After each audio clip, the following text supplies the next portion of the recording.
Bienvenue dans ce nouvel épisode du podcast Plénite Finance, accro du budget. Aujourd'hui, je reçois Joanie pour un témoignage qui va bien au-delà de la simple success story financière. Joanie a vécu pendant des années dans un cycle qu'elle qualifie elle-même d'infernal, découvert permanent, dettes qui s'accumulent, incapacité à se projeter. Mais ce qui rend son histoire absolument remarquable, c'est qu'après avoir été accompagnée, elle s'apprête aujourd'hui à devenir coach budgétaire pour aider d'autres personnes à sortir de situations qu'elle connaît intimement.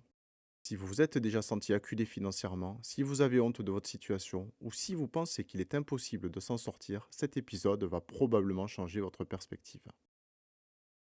Pour passer à votre tour à l'action budgétaire, vous trouverez des défis et formations sur accrodubudget.com et des solutions d'audit et de coaching sur plénite-finance.fr.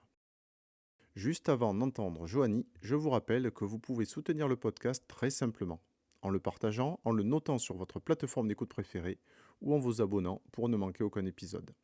Chaque like, chaque partage, chaque commentaire nous aide à faire grandir cette communauté et à vous proposer toujours plus de contenu. Allez, restez avec nous, c'est parti.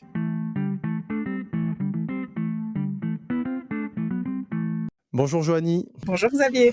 Merci d'être avec moi aujourd'hui. Alors, de quoi on va parler aujourd'hui? Écoute, de ta relation à l'argent, de comment tu es devenu autonome dans ta gestion budgétaire après un accompagnement, et puis voir les perspectives que ça t'a ouvert et où tu en es aujourd'hui. Alors, pour commencer, parce que c'est intéressant pour les auditeurs quand même de savoir qui tu es, je vais te laisser te présenter, s'il te plaît. D'accord. Alors, je suis Joanie, je suis maman de 3 enfants. Je travaille actuellement à la direction, au sein d'une direction financière. Ok. Voilà. Quoi d'autre? Je suis mariée. Qu'est-ce qui fait que tu t'es intéressée à la gestion de ton budget? Tu peux peut-être nous raconter ta relation à l'argent depuis depuis ton enfance même, parce que des fois on a une longue histoire avec l'argent. Et oui, en effet, moi ça remonte à très loin. Alors, ma relation à l'argent a toujours été en dents de scie. Alors moi, faut savoir que mes parents chacun avait sa propre relation à l'argent. Donc autant ma mère l'adulait, mon père le méprisait. Donc Ah oui. voilà, vous voyez déjà, j'étais entre deux feux depuis le plus bas âge. En grandissant, j'avais un certain mépris, alors pas pour l'argent en tant que tel, mais pour ce que ça pouvait représenter. Disons que ma mère qui avait voilà, toujours cette envie de montrer qu'on a de l'argent, montrer qu'on est aisé au travers de l'argent, au travers de ce que l'on gagne, et mon père qui gagnait bien sa vie mais qui claquait tout ce qu'il dépensait. Voilà, c'était des mois très compliqués, et moi du coup j'ai basculé du côté un peu de mon père en disant que l'argent ça ne représente pas qui on est. On peut être une très bonne personne, pardon, en gagnant peu d'argent. L'argent c'est pas une valeur, c'est un outil. Ok. Donc Ok. ça c'est l'enfance. En grandissant, parce qu'il y a plusieurs étapes, lorsque j'ai commencé à travailler, je gagnais très bien ma vie. Alors j'avais 24 ans, j'ai eu mon premier emploi, je l'ai obtenu par le biais de mon réseau. Donc je me suis dit, voilà, je vais faire une petite année comme ça en CDD, une année de césure. J'étais dans les études supérieures. Je me suis dit, je vais travailler. Allez, on va voir ce que ça donne. Ok. Tu avais déjà un réseau à 24 ans, toi, dis donc, c'est pas évident quand même. Oui, enfin, réseau étudiant, parce que j'étais engagée dans des syndicats, Ok. étudiants, voilà, ce genre de choses. J'étais assez militante durant mes études. Donc, j'ai eu mon premier travail où je gagnais bien ma vie. C'était mes premiers vrais salaires. J'étais très contente. C'était un CDD. Et là, alors, c'était la fête. J'avais mes salaires, je claquais tout. Là, l'argent était mon meilleur ami et je me faisais plaisir.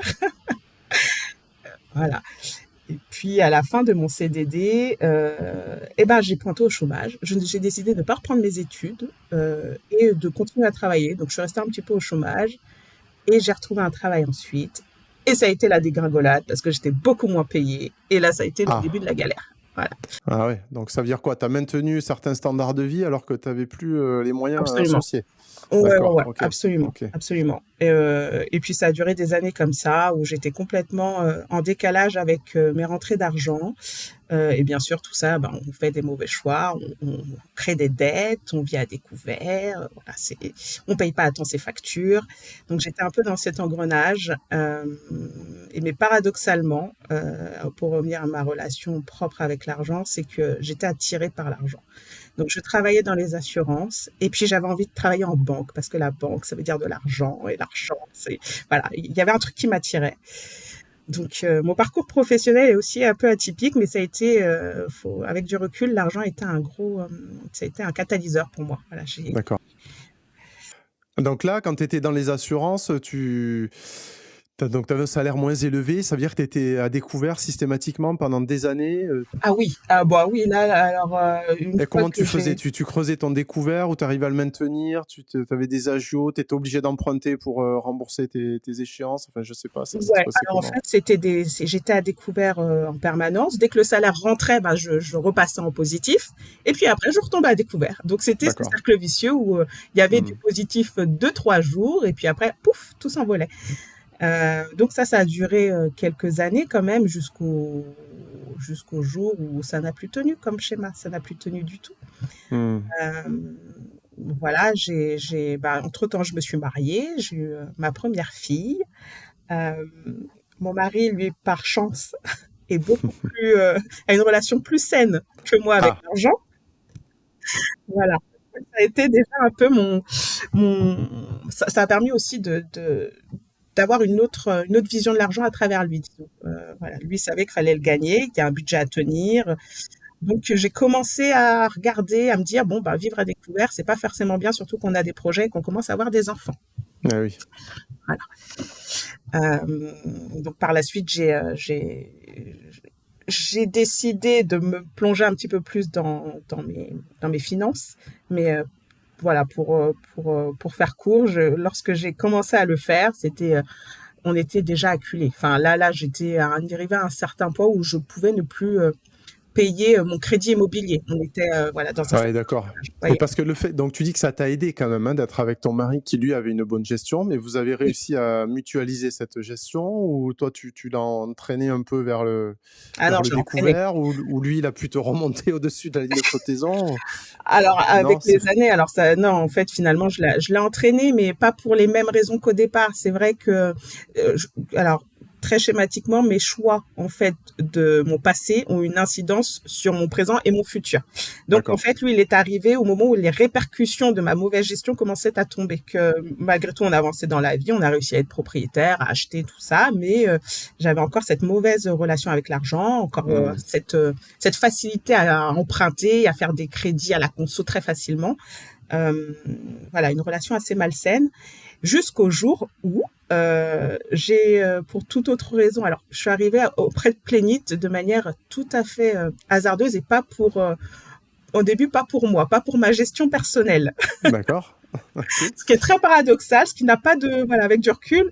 Mais bon, les cordonniers sont toujours les plus mal chaussés, dit-on. J'ai fait un bilan de compétences. Et au travers de ce bilan de compétences professionnelles, j'ai été attirée par tout ce qui est gestion financière, tout ce qui est finance personnelle, tout ce qui est coaching. Enfin voilà, tout ça, ça s'est mis D'accord. en place dans mon petit cerveau assez rapidement. Et je me suis dit, bon, faut que je parle à des coachs. Et c'est comme ça que je suis tombée sur le site Plénit Finance. Je me suis dit, ah, chouette, il y a des coachs. Je vais essayer d'échanger avec eux. Ne t'en rends pas compte de ma situation personnelle, parce qu'à ce Oui, oui, moment-là, oui, ça oui, n'allait oui, pas oui. du tout, vous voyez. Je comprends. Je comprends. Alors Dieu. donc t'as appelé t'as appelé Cédric ou un autre coach, vous Non, en avez fait, ouais, ouais, non, qu'est-ce qui j'ai s'est rempli un passé? petit formulaire. Pardon, Ah oui. j'ai rempli, vous savez, un petit formulaire là sur Plénit Finance, et ça a été très rapide. C'est Benoît à l'époque qui m'a recontacté le lendemain. Et on a échangé, et il m'a parlé, enfin, tout de suite, très bizarrement, il m'a parlé de ma situation personnelle, alors que moi, j'étais là, je veux devenir coach, je veux prendre des infos, c'est pour ça que je voulais que son cadre. Ah ouais, ouais, ouais. Et puis, je me suis retrouvée, bon, à lui dire, bah, en fait, non, ça va pas du tout, c'est la catastrophe, hein, je suis moi-même acculée, en fait, je suis stressée, et c'est la première fois que j'étais dans cette situation de stress. Je me disais, mais si demain il m'arrive quoi que ce soit, mon mari ou à moi, qu'est-ce que je vais laisser à mes enfants? Ouais, je comprends. Voilà, c'était très compliqué. Bon, puis ensuite tout s'est mis en place. Il m'a expliqué le coaching. Déjà, voilà, fallait que j'assainisse ma relation moi avec l'argent, hein, dans un premier temps. On va commencer dans l'ordre. Ah oui, ah oui. Voilà, Indispensable pour pouvoir en accompagner d'autres, hein. voilà. Et puis, bah, sans trop honnêtement, j'ai pas réfléchi très longtemps. Après, j'ai échangé avec mon mari parce que tout ça, c'est quand même un engagement qui peut se faire qu'à deux, à mon Bien sûr. sens. Voilà. Dans un couple, voilà, faut qu'on soit quand même sur la même longueur d'onde au niveau des finances, et quand on entame cette démarche, c'est toujours mieux d'être raccord, Mmh. d'être en phase. Et on a signé assez rapidement pour commencer le coaching. D'accord. Et c'était il y a combien de temps ça à peu près? C'était il y a 1 an et demi maintenant. Et alors justement, moi, ça m'intéresse ça quand tu dis qu'il faut être sur la même longueur d'onde dans le couple. Ça veut dire que tu vas nous le dire après, mais l'accompagnement, vous l'avez fait à deux, ou en tout cas, lui, il était quand même en alerte, ou il suit les choses avec toi, ou... Alors lui était très en retrait. Alors l'accompagnement, je l'ai fait toute seule, mais je lui faisais les feedbacks. Alors c'était par choix aussi logistique, parce que mon mari, voilà, géographiquement, on n'était pas au même endroit.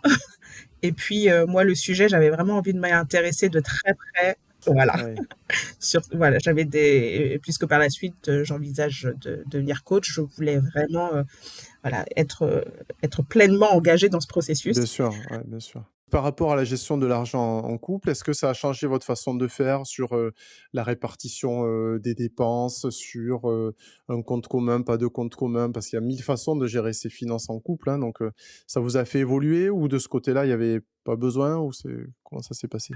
Alors ça nous a fait évoluer. On a mis les choses en fait à plat, au travers d'un audit avec Benoît. Et en fait, il s'est aperçu que l'argent en fait allait dans tous les sens. On avait un compte joint, mais qui était alimenté de manière, voilà, dès qu'il y avait un besoin, on mettait les sous. Enfin voilà, il n'y avait pas de cohérence, il n'y avait pas de discipline non plus, et c'était un peu la cacophonie, voilà. D'accord. Euh, donc ça, il a fallu qu'on mette les choses à plat, et puis qu'on répartisse aussi d'une autre manière comment on dit, nos apports, voilà, Oui, dans le compte commun. ok.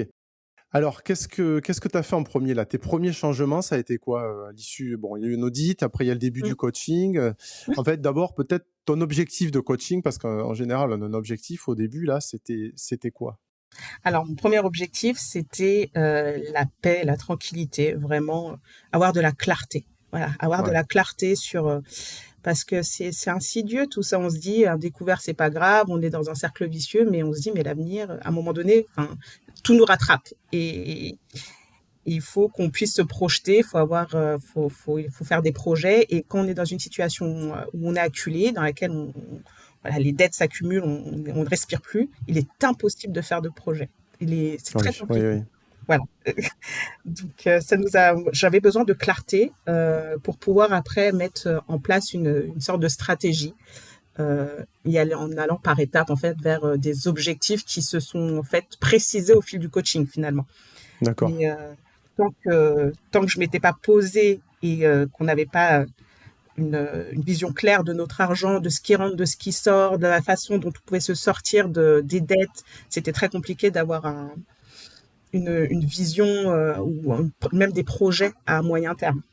Ouais, oui, bah oui, bien sûr, bien sûr. Bah oui, ça paraît pas raisonnable d'en avoir si déjà tu t'arrives pas à dégager la moindre épargne. Absolument. Alors, quels sont les premiers changements que tu as mis en place? Quels sont vraiment les premiers postes ou les premières façons de gérer que tu as changé?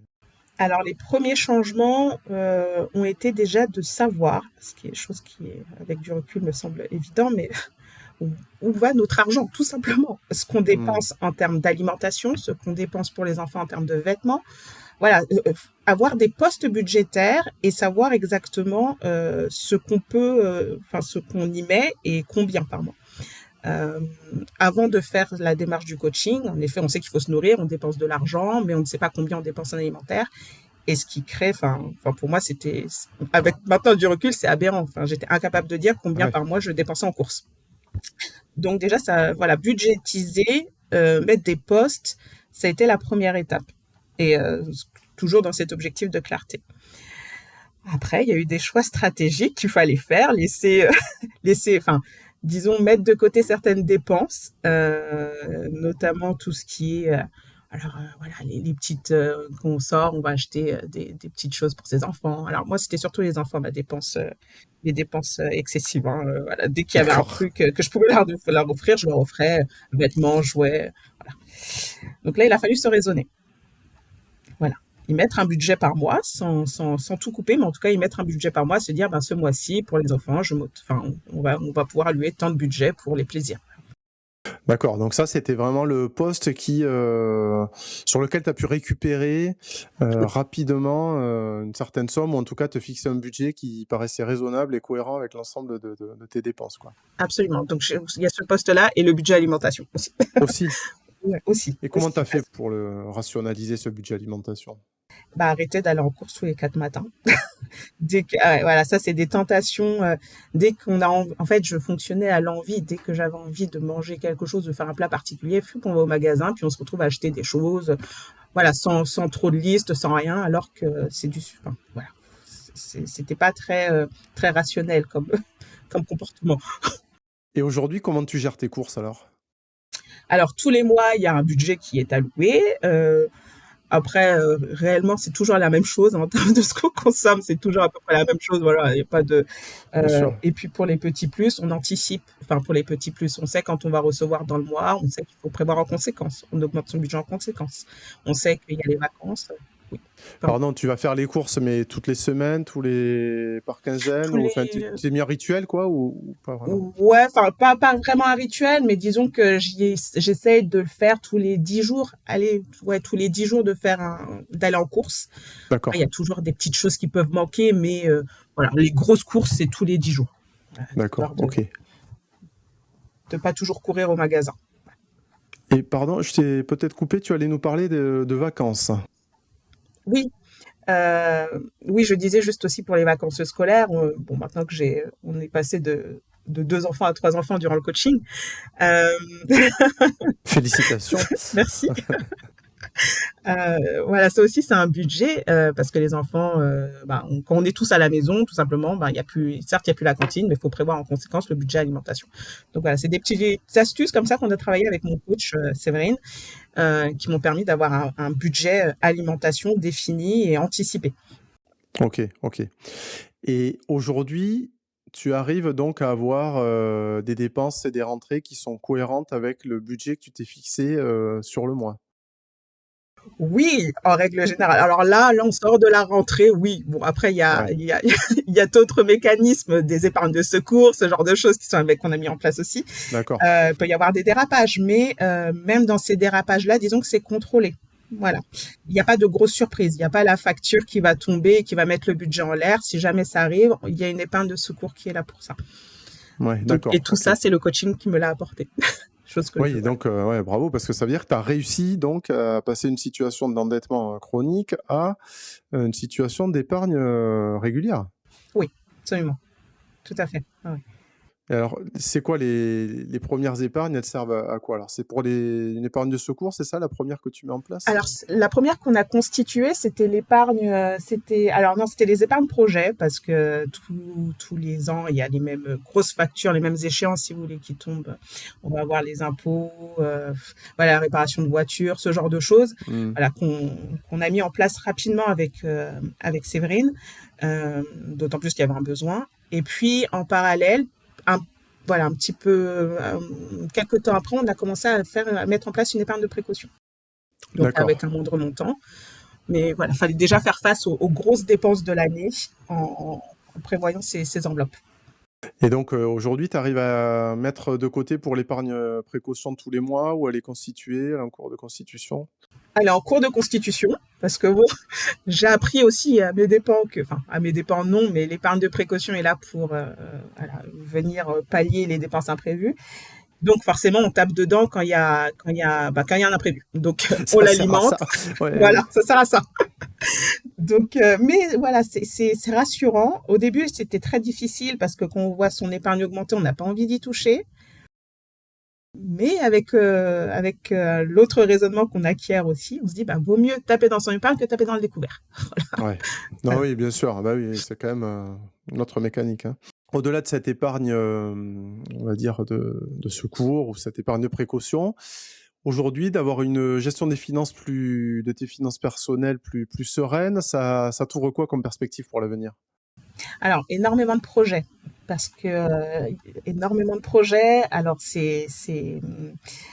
le premier déjà, c'était euh, d'investir. Donc, ça, c'est un projet qui nous tient à cœur parce qu'on veut tout simplement faire fructifier ce qu'on a en patrimoine, enfin, se constituer un patrimoine pour nos enfants, disons.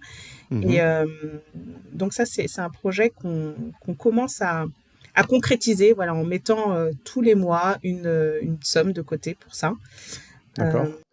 Et tu penses à quel type d'investissement? Tu sais déjà ou pas encore? T'en y alors, réfléchir ou... oui, oui, oui. Alors, on est entre deux. Alors, au début, on voulait faire de l'investir dans tout ce qui est, enfin, dans l'immobilier. Donc, faire un investissement locatif, acheter un petit studio, le mettre en location. Ou alors du stationnement, du parking. Ah oui, d'accord. Voilà, Ok. acheter des places de parking.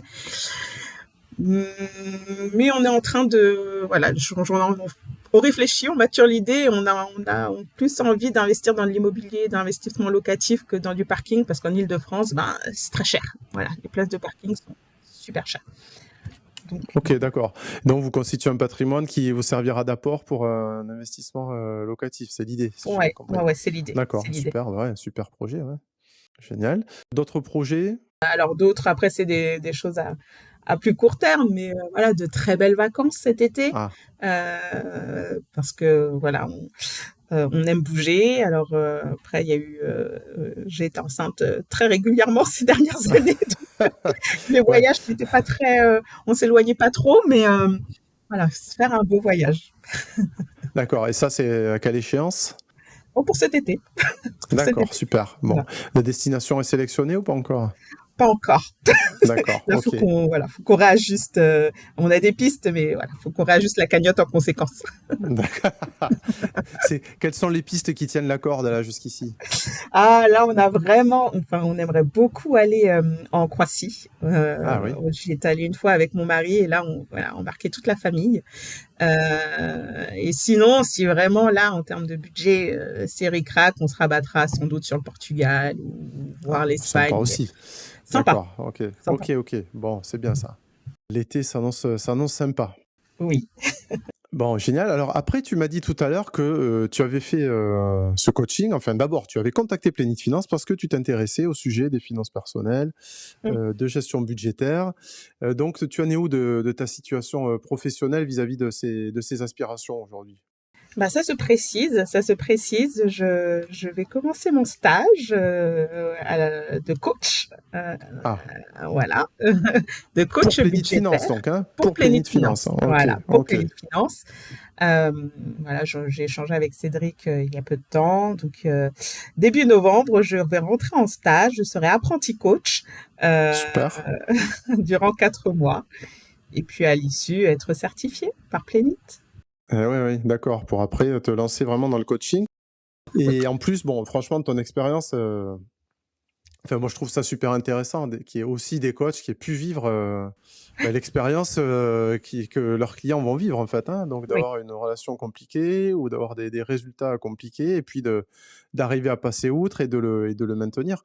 Parce que ta formation, enfin, pas ta formation, si, enfin, t'as été accompagné, ton accompagnement, ton coaching a duré 6 mois, je suppose, c'est ça? Au Non, je moins? l'ai fait un an. Ah non, ouais, Un c'est au an, moins, ouais, voilà. ouais, ok. Voilà, moi, il me fallait au moins ça, hein, une bonne Ah année. oui, oui. Voilà. Et puis après, on l'a fait un peu plus à distance. Après, voilà, c'était un peu moins régulier jusqu'à ce que je puisse voler de mes propres ailes. Ouais, génial. Alors, voler de tes propres ailes, ça veut dire que tu continues à utiliser l'outil de Plénite? Oui, absolument. Hein, Ah oui, ça, par contre, ça veut dire que tu fais tout toute seule, mais bon, oui, avec l'outil qui cadre tout et qui permet quand même oui, voilà, hein, voilà. de faire son suivi et ses prévisions et de voir les écarts de façon très, très rapide et très efficace, quoi. Hein. Ouais, absolument. Est-ce que tu as déjà pu partager ton expérience alors avec Avec d'autres mes proches, personnes? Ouais, oui, avec mes proches, mes très proches même, voilà, ma sœur, quelques collègues aussi. Après, il y avait quelque chose que j'avais oublié de souligner, c'est que on est dans un pays ou dans un système où parler d'argent, c'est toujours très compliqué. et ça pénalise fortement ceux qui sont en difficulté financière. Alors là maintenant, je libère un peu ma parole parce que voilà, je suis plus à l'aise et puis il y a eu un gros travail de fait sur moi et sur ma relation à l'argent. Mais c'est vrai que aujourd'hui, ce qui est dommage et dommageable, c'est que les personnes qui ont parfois le plus besoin d'être coachées sont les personnes qui vont le plus se cacher en fait de leurs difficultés Oui, oui. financières et vont avoir honte. Donc c'est ce qui me motive aussi et c'est ce que je trouve vraiment impactant dans le métier de coach, c'est de pouvoir aider ces gens-là sans jugement, avec empathie et de leur faire savoir, comme je l'ai vu, que finalement, bah, c'est possible. On peut se sortir de situations très compliquées, très difficiles, et ensuite retrouver une situation, alors c'est pas du jour au lendemain, mais en tout cas plus sereine, et commencer à bâtir des projets. Ouais, bien sûr, mais c'est vrai que c'est ça l'objectif, mais comme tu dis, c'est pas évident d'en parler. Alors, ceux qui gagnent bien leur vie, ils en parlent pas parce qu'ils se disent que ça va être mal vu. Ceux qui ont des gros soucis financiers, ben pareil, c'est un peu honteux parfois, ils osent pas partager ça. Et Oui, finalement, personne n'en parle. Mais comme tu dis, les plus pénalisés, évidemment, c'est pas ceux qui s'en sortent bien, hein, c'est ceux qui s'en et ouais. sortent mal. Et ça, c'est vraiment dommage. Et merci à toi de témoigner aujourd'hui parce que c'est important en fait que on puisse parler de ça sur ce podcast. Et il sert à ça, ce podcast aussi, hein, pour que chacun Ouais. puisse se rendre compte qu'il peut être concerné lui aussi et que, bien sûr, il y a plein d'autres personnes dans leur situation et que parmi ces personnes, il y en a un certain nombre qui s'en sortent, hein, notamment par un accompagnement d'un coach budgétaire. Et puis, même toi, ton expérience, elle est encore plus extraordinaire puisque tu es toi-même en passe de devenir coach. Alors, Ouais. qu'est-ce que tu penses que ça va être quoi tes points forts de coach? Oh bah, bah mon expérience, disons mon histoire, parce que je suis passée par là. Alors, j'ai bien conscience que toutes les personnes qui vont vers un coach budgétaire ne sont pas forcément endettées. Voilà, il y a d'autres cas de figure. Il y a parfois Oui, juste oui. de l'optimisation budgétaire, ou voilà. Mais disons que en étant passée par des situations difficiles et en étant passée par le coaching, c'est un atout. C'est un atout pour accompagner les personnes qui ont besoin, mon empathie va pouvoir aider, et puis surtout, voilà, d'être dans cette position où on ne juge pas, où je ne jugerai pas, et j'aiderai au mieux, sans pour autant tenir la main et faire les choses à la place du coaché, mais voilà, j'aiderai au mieux. Ouais, super. Et parmi les personnes à qui tu en as parlé, est-ce que tu penses qu'il y a des personnes qui potentiellement pourraient avoir besoin d'un tel accompagnement, mais qui ne le font pas? Ouais, énormément. Et ça, c'est vraiment c'est un crève-cœur parce que j'en ai parlé. Alors, dans mon entourage proche, oui, mais bon, c'est délicat parce que je sais, mais voilà, je ne peux pas trop intervenir parce qu'il y a toujours cette pudeur. Enfin voilà, je sais que Bien parler sûr. d'argent, c'est toujours assez délicat. Mais j'ai des collègues et à ma grande surprise, des personnes qui gagnent aussi très bien leur vie, Hmm. ont besoin voilà d'être accompagnées. Maintenant, ce qui est compliqué à faire entendre, alors j'anticipe peut-être une de tes questions, c'est que Choisis. un prix, c'est qu'il faut payer pour être accompagné Ah, ouais. et les personnes ont du mal à se dire, enfin à comprendre voilà, qu'en étant elles-mêmes en situation financière compliquée, comment elles peuvent sortir un budget pour se faire coacher. Et ça, voilà, c'est compliqué. Et pourtant, il y a un besoin, il y a un réel besoin. Hmm.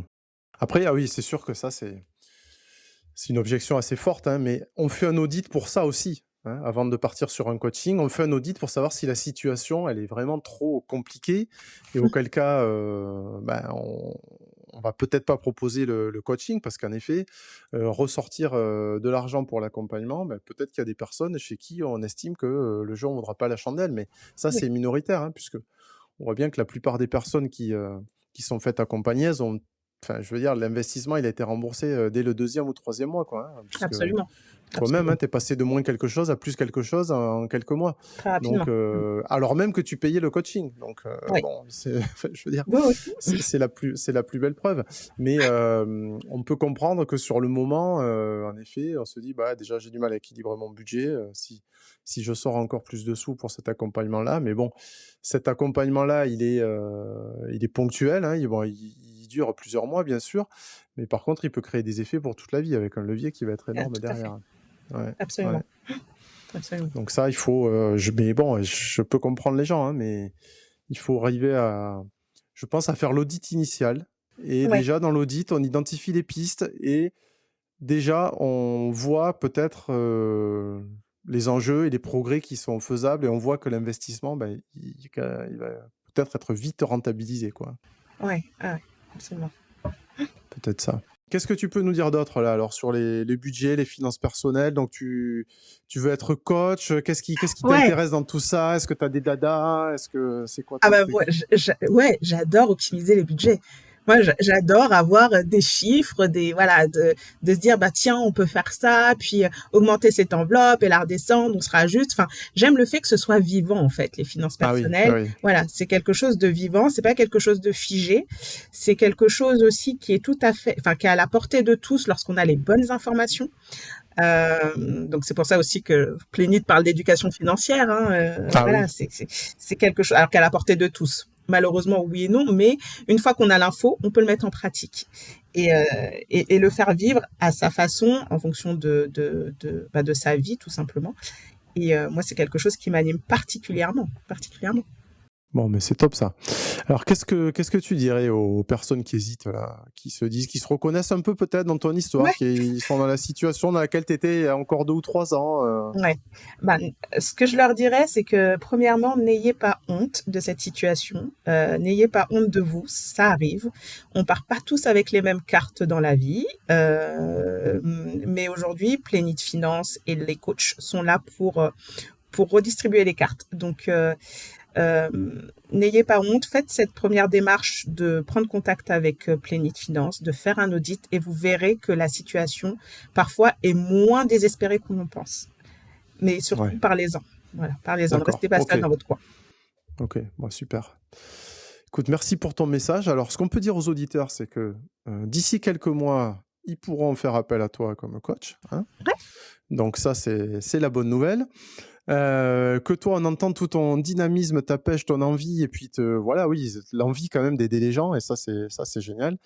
Et que donc, j'espère que tu vas réussir à porter la bonne parole, hein, autour de toi et au-delà pour que plus de personnes se fassent accompagner et puissent, en fait, puissent envisager des projets, hein, auxquels ils n'osent pas rêver aujourd'hui, parce que nous, c'est bien ça le but de l'accompagnement, hein. On dit que c'est maîtriser son budget pour accomplir ses projets. C'est vraiment le slogan de Plénit Finance, c'est notre ouais, mission, on est là pour ça. Et donc, plus il y a de gens qui le font, plus, plus on a l'impression d'être utile. Et donc, ça, c'est quand même pour ça qu'on bosse, hein. ouais. Donc, ça, c'est super.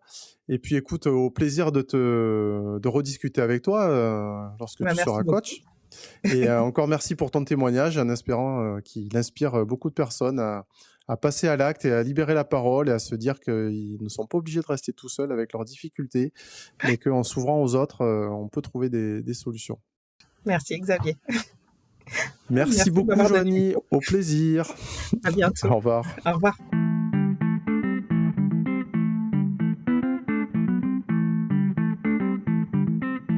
Le témoignage de Joanie nous rappelle une vérité essentielle.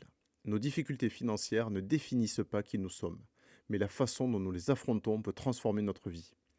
De l'endettement chronique à l'investissement immobilier, de la honte au désir d'aider les autres, son parcours illustre parfaitement notre mission chez Plénit Finance Accro du Budget. Maîtriser son budget pour accomplir ses projets. Si cette conversation vous a touché, si vous vous reconnaissez dans certains aspects de l'histoire de Joanie, sachez que le premier pas est souvent le plus simple, prendre contact pour un audit. Vous découvrirez peut-être que votre situation est moins désespérée que vous ne le pensez. Et dans quelques mois, vous pourrez peut-être aussi témoigner de votre propre transformation.